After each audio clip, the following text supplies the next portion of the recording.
बिस्मिल्लाहिर्रहमानिर्रहीम। Dear students, previous lecture में हमने एक्सरसाइज 1.6 स्टार्ट की थी। एक्सरसाइज 6.1 का क्वेश्चन नंबर 1 सॉल्व किया था और उसका मेथड 1 किया था बाय मैट्रिक्स इन्वर्जन मेथड। अब हम करेंगे बाय क्रैमर रूल। तो क्वेश्चन 1 का पार्ट थर्ड है 4x + 2y = 8, 3x - y = 1। Right in matrix form. इसे मैट्रिक्स फॉर्म में लिखेंगे।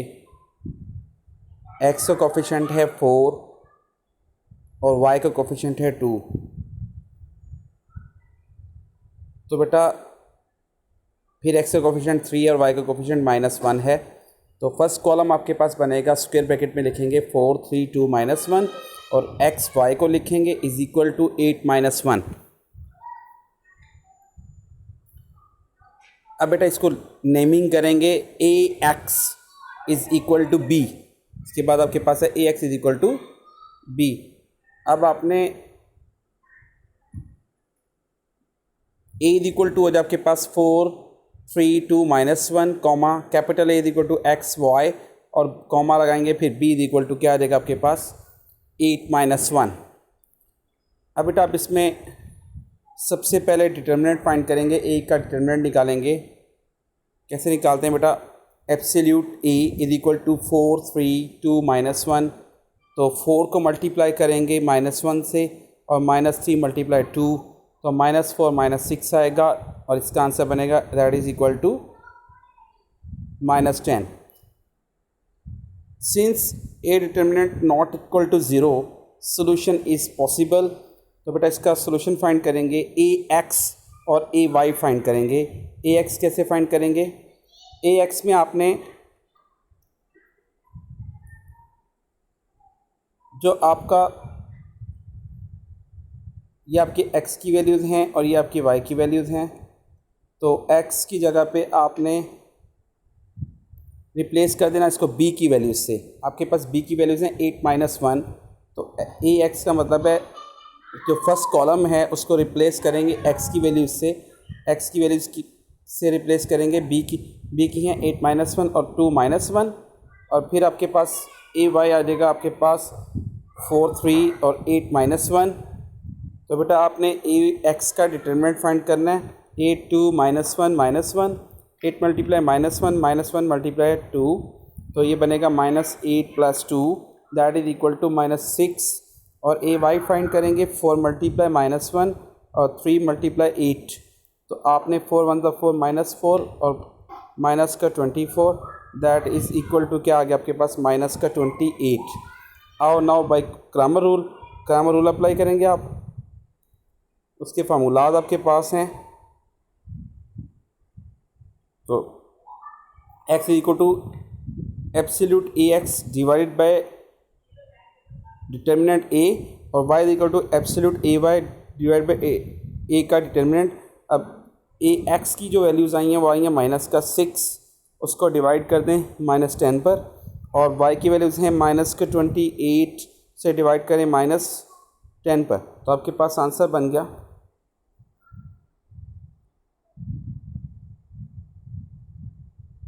तो इसकी वैल्यूज़ की आपके पास क्या आंसर्स बनेंगे?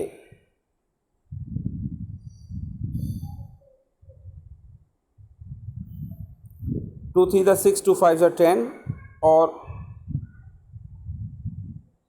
2 1 = 2, 4 = 8, 2 5 = 10। मीन x का आंसर आपके पास बना 3/5 और y का आंसर आपके पास बना 14/5।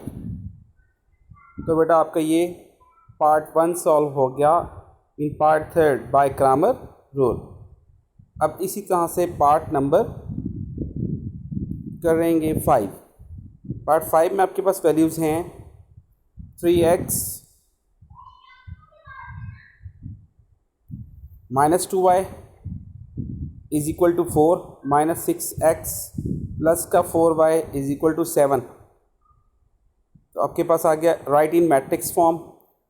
तो फर्स्ट आपके पास जो कॉलम बनेगा, जो फर्स्ट आपका कॉलम है वो है 3 - 6 और जो सेकंड कॉलम है वो -2 4 और x y = 4 7। तो बेटा अब आपने यहाँ पे इसकी वैल्यूज़ पुट कर दी। फिर a इज इक्वल टू -3 -2 -6 4 और x is equal to x और b इज इक्वल टू 4 7। तो बेटा आपने सबसे पहले ax फाइंड किया।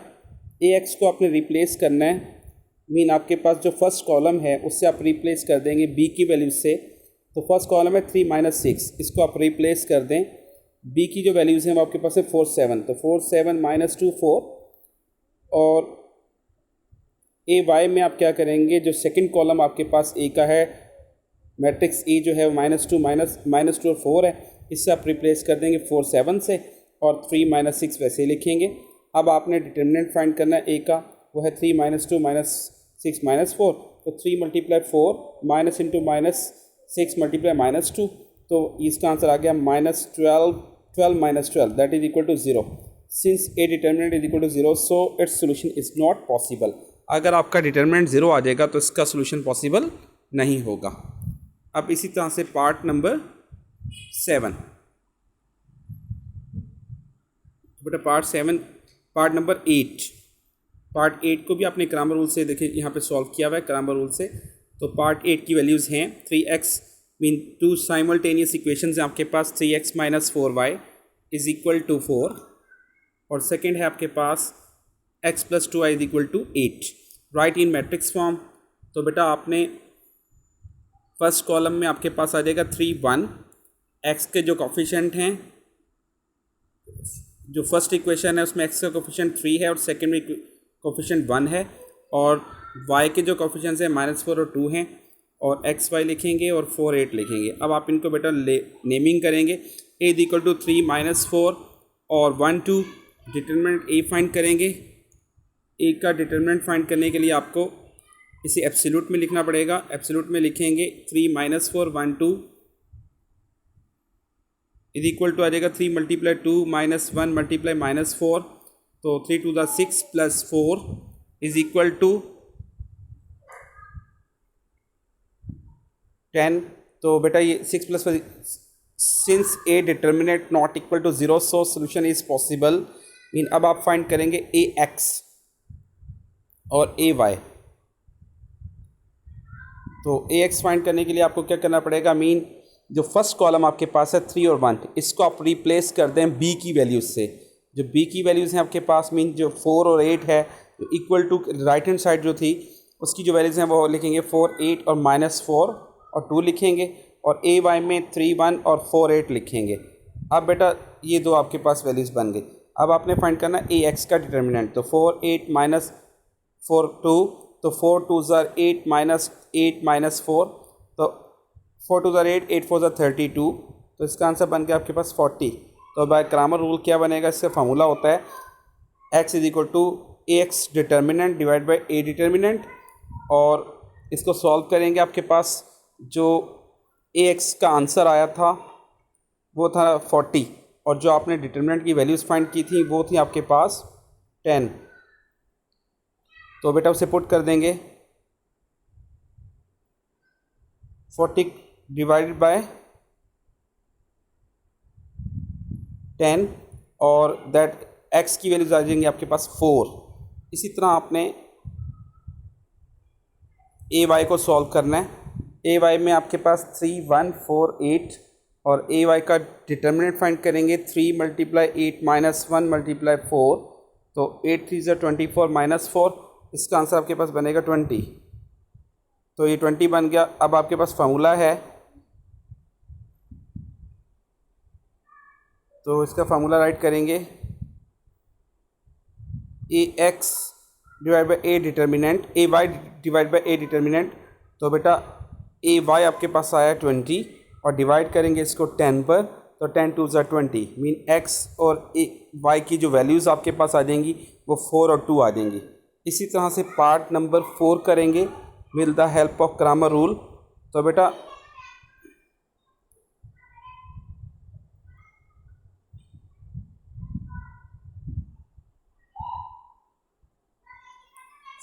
पार्ट 4 की जो वैल्यूज़ हैं आपके पास हैं वो हैं 3x - 2y is equal to -6 और 5x - 2y is equal to -10, right in matrix form.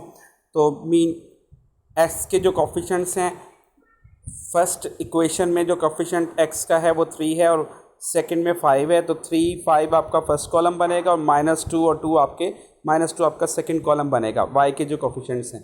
और एक्स वाई को आप स्क्वायर ब्रैकेट में लिखेंगे इज इक्वल टू -6 और -10 को भी लिखेंगे ब्रैकेट में, और ए एक्स इज इक्वल टू क्या है, बी है। अब आपने देखना है जी ए की वैल्यूज़ आपके पास हैं 3 5 -2 और ए एक्स फाइंड करेंगे तो आपने 3 5 को रिप्लेस कर दिया -6 -10 से, मीन बी की वैल्यू से, और -2 को वैसे ही लिख दिया। अब आप ए वाई में 3 5 और -6 और -10 कर देंगे।